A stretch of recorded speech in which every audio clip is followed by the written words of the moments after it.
Alright, YouTube, I'm going to talk about Galactic Overlord as a whole, and basically what you can expect out of your one box if you buy one.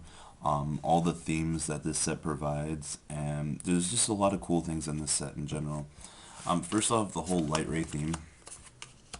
I don't know if you guys know, but the Light Rays can be played in two different decks. Light Ray Sworn gives you the ability to play these three cards right here.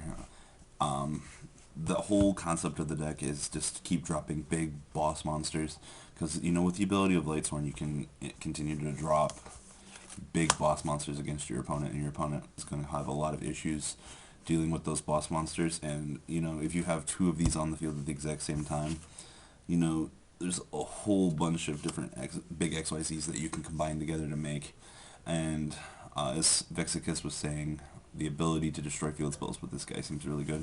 And then the second deck is one of Inverted Nature. It involves Light of Redemption, and it's a remove from play Lightsworn based deck.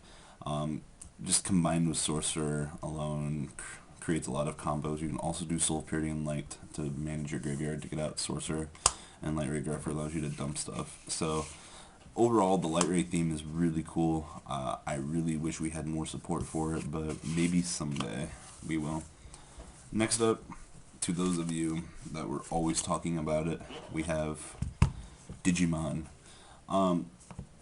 Evol's got their own Rhoda, which was really good, their own search card, and then Darwino opens up so many XYZ plays.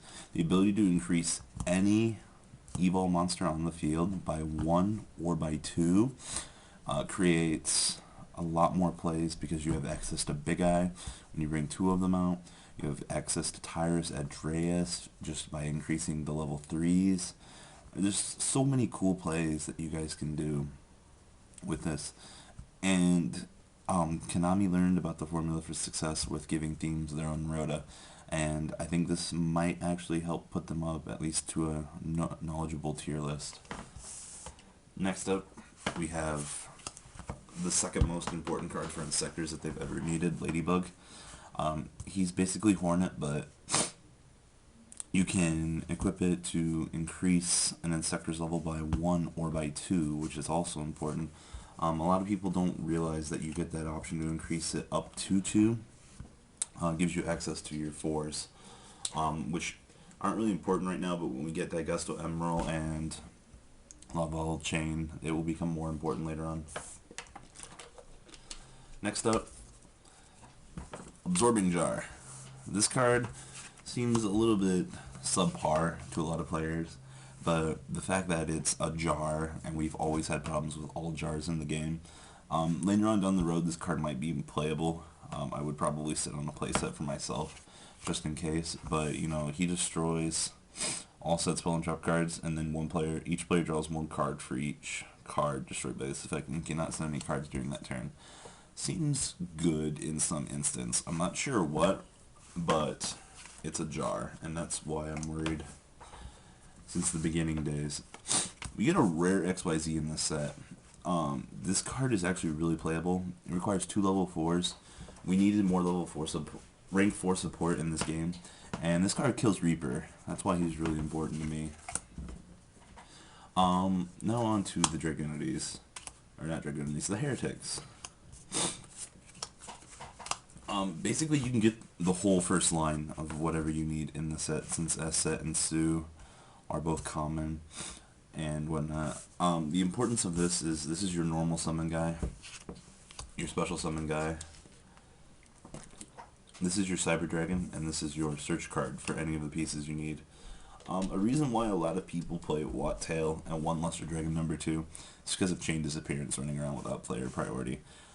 You don't want your opponent to remove both of the same name, so you kind of diversify it. And then you have the whole theme in your box ready to go. You're just going to have to get the spare pieces, which are cheap. Shine Elf. I know a lot of you are probably looking at Shine Elf and going, why would he even mention this card?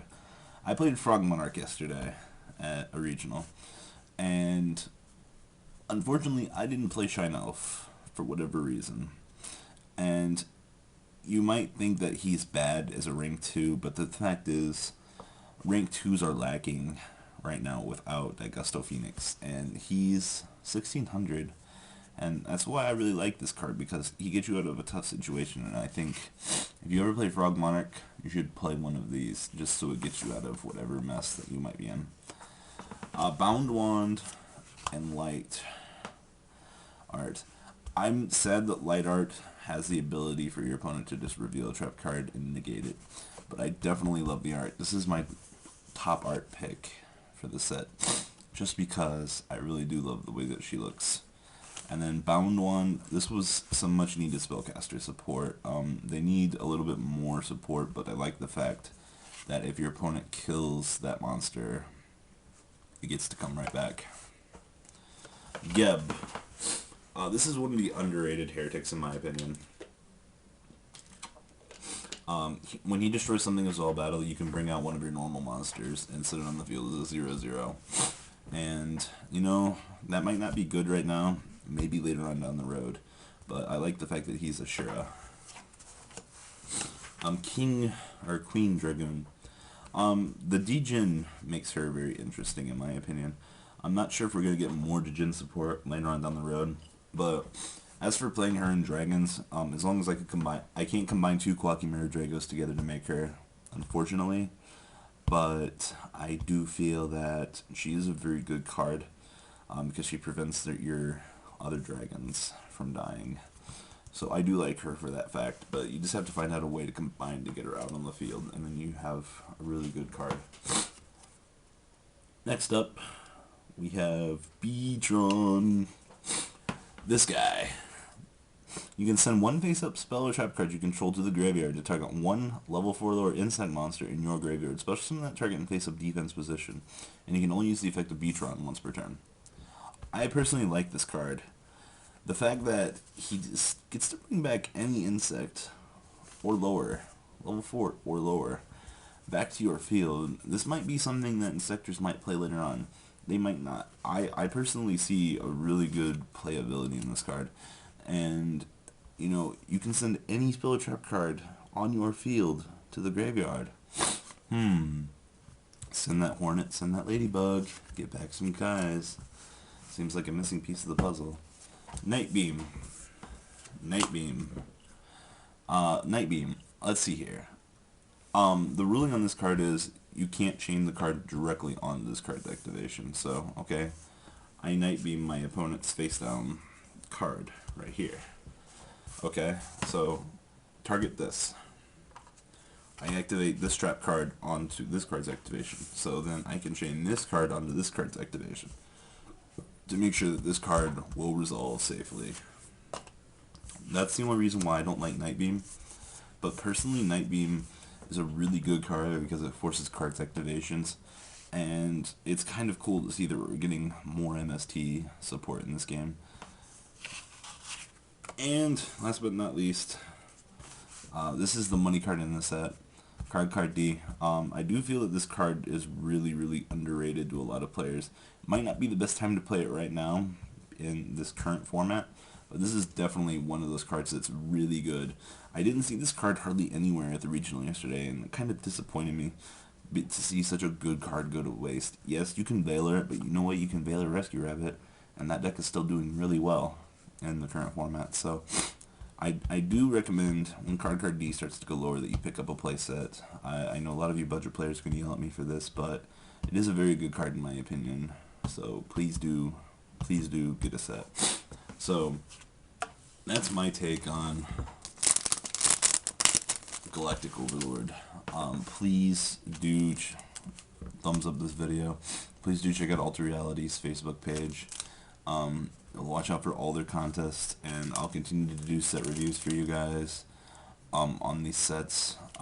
Each Yu-Gi-Oh set seems to get more and more interesting. And I do know that we seem to be getting a lot more playable commons for themes, even though a lot of you don't seem to notice that.